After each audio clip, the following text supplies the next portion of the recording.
Assalamualaikum warahmatullahi wabarakatuh. Selamat pagi anak-anak, apa kabar semuanya? Saya berdoa mudah-mudahan kalian selalu diberikan kesehatan oleh Allah. Amin. Ya, baiklah anak-anak, pagi ini saya harap kalian tetap semangat untuk belajar bersama saya, khususnya mata pelajaran IPS. Pagi ini kita akan membahas tentang perubahan keruangan dan interaksi antar ruang negara-negara di benua Asia dan benua lainnya.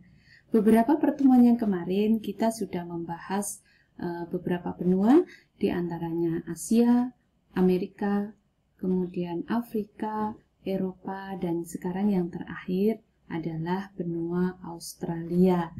Saya yakin kalau mendengar istilah Australia atau negara Australia, kalian sudah pasti mengingat sesuatu, yaitu kanguru ya, karena itu adalah hewan khas dari benua Australia. Baiklah, kita lanjut. Tujuan pembelajaran yang pertama untuk mengetahui letak benua Australia, kemudian mengetahui iklim benua Australia, yang ketiga mengetahui kondisi SDM dan SDA benua Australia, bagaimana sumber daya manusianya, sumber daya alamnya. Kemudian yang keempat mengetahui karakteristik benua Australia. Baiklah, kita lanjutkan. Australia pertama kali ditemukan oleh pelaut Eropa William James pada tahun 1606 di Tanjung York. Kemudian pada tahun 1770, James Cook datang sebagai wakil dari Britania Raya dan menamainya New South Wales. Kemarin sudah kita bahas apa itu Britania Raya, Inggris, dan United Kingdom. Bedanya di mana sudah kita bahas.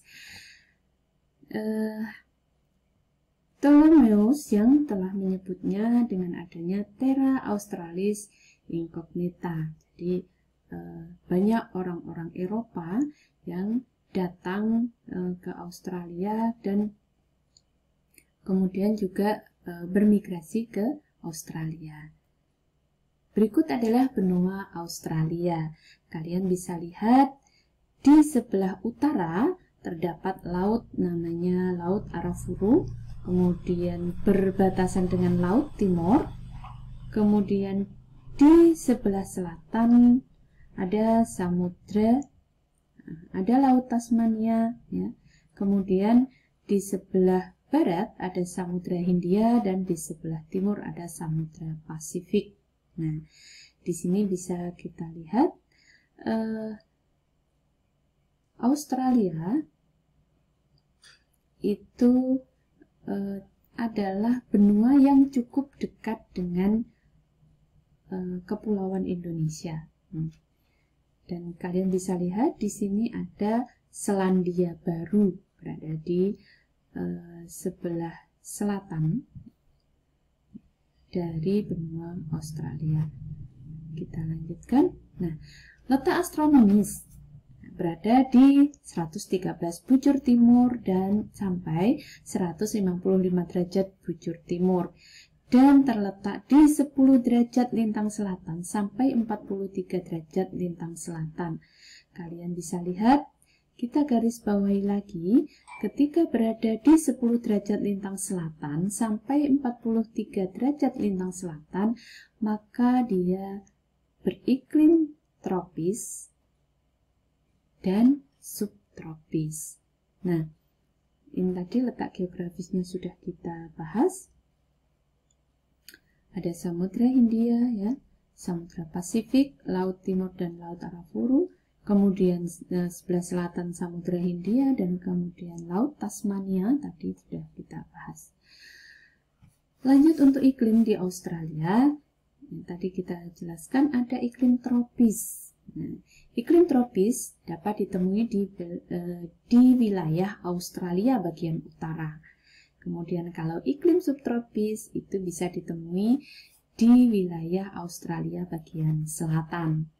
Kemudian juga di Australia banyak terdapat gurun. Nah, sehingga di sana juga memiliki iklim gurun yang dapat ditemui di daerah-daerah gurun yang terdapat di benua Australia. Jadi, Australia juga memiliki banyak daerah yang terdiri atas gurun. Jadi, gurun Gobi salah satu di antaranya.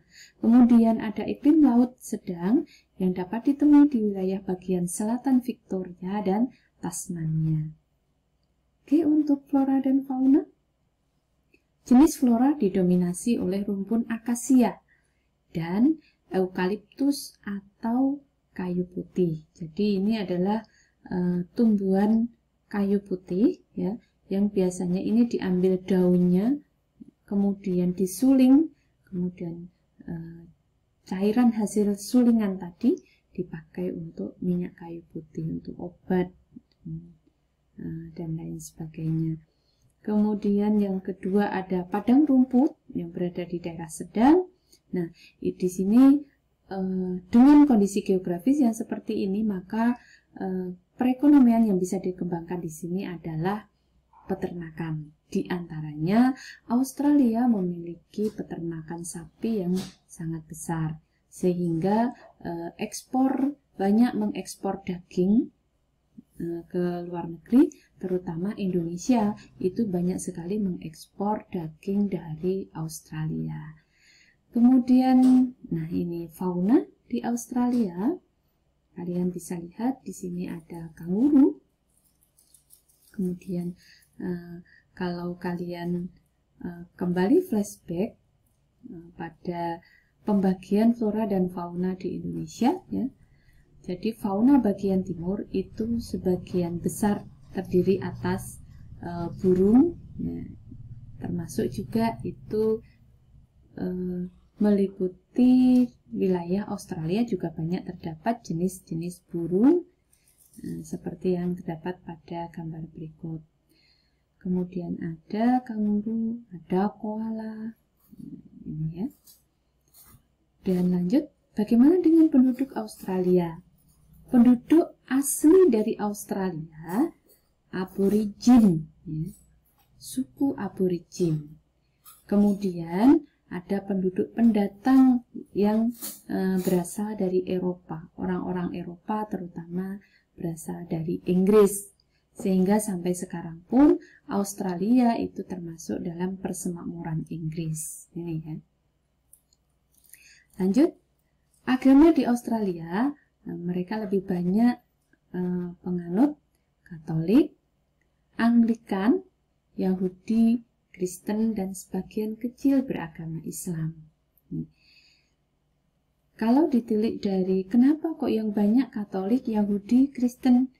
Karena yang banyak bermigrasi ke Australia itu adalah orang-orang Eropa, di mana mereka banyak penganut agama Katolik, Yahudi, dan Kristen. Nah, pembagian kawasan bisa dilihat ada Australia bagian utara, Australia bagian selatan, ya, Australia bagian barat, Queensland, dan ini New South Wales.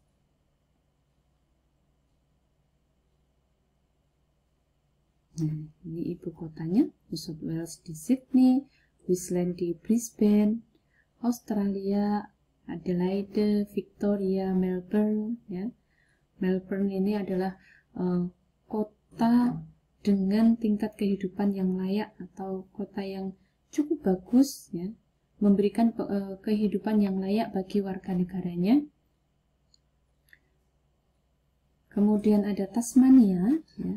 Kemudian Australia Barat dan Australia Utara. Bagaimana dengan perekonomian di benua Australia?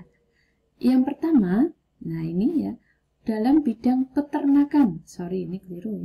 Peternakan itu mereka lebih banyak mengembangkan peternakan sapi dan biri-biri. Kenapa demikian? Tadi sudah dibahas karena mereka memiliki kondisi geografis yang memiliki padang rumput yang sangat luas.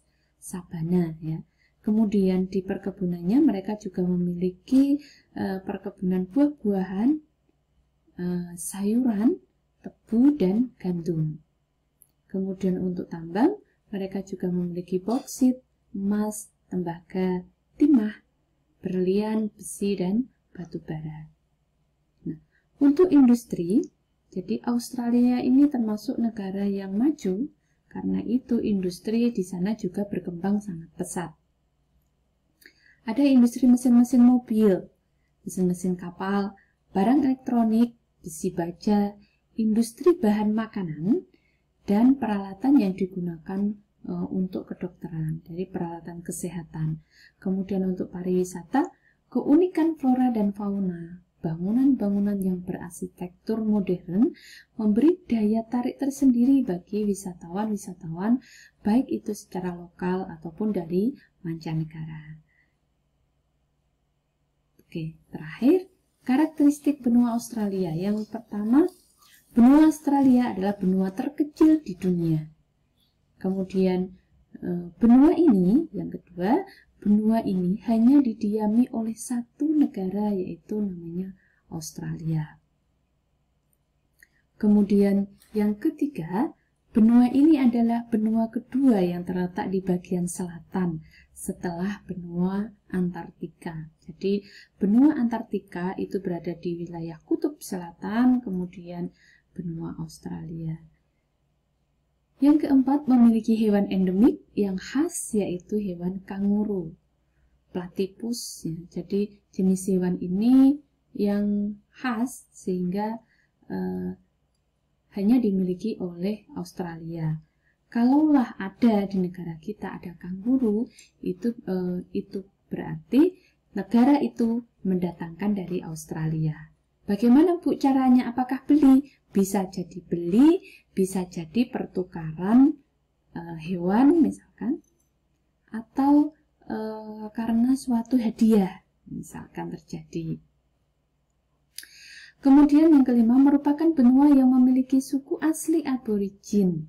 Nah, suku aborigin ini namun dalam perkembangannya hampir sama dengan di beberapa wilayah, mereka juga mulai termarginalkan, terpinggirkan oleh orang-orang yang berkulit putih biasanya, dan mereka berasal dari Eropa. Kemudian yang keenam, mayoritas penduduknya adalah ras kulit putih. Nah, ini tadi ya, karena orang-orang dari benua Eropa ketika mereka melakukan pelayaran, kemudian menemukan benua Australia, kemudian beberapa negara yang Eropa yang lainnya kemudian datang ke Australia, sehingga mereka mengambil banyak sumber daya alam di sana.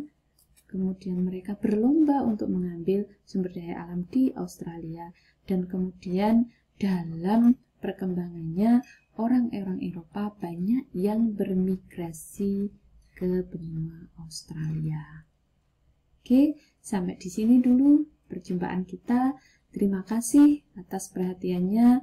Kita lanjutkan diskusi kita nanti pada pertemuan kelas menggunakan Teams ya. Saya akhiri sampai di sini. Wallahul muwaffiq ila aqwamit thoriq. Wassalamualaikum warahmatullahi wabarakatuh.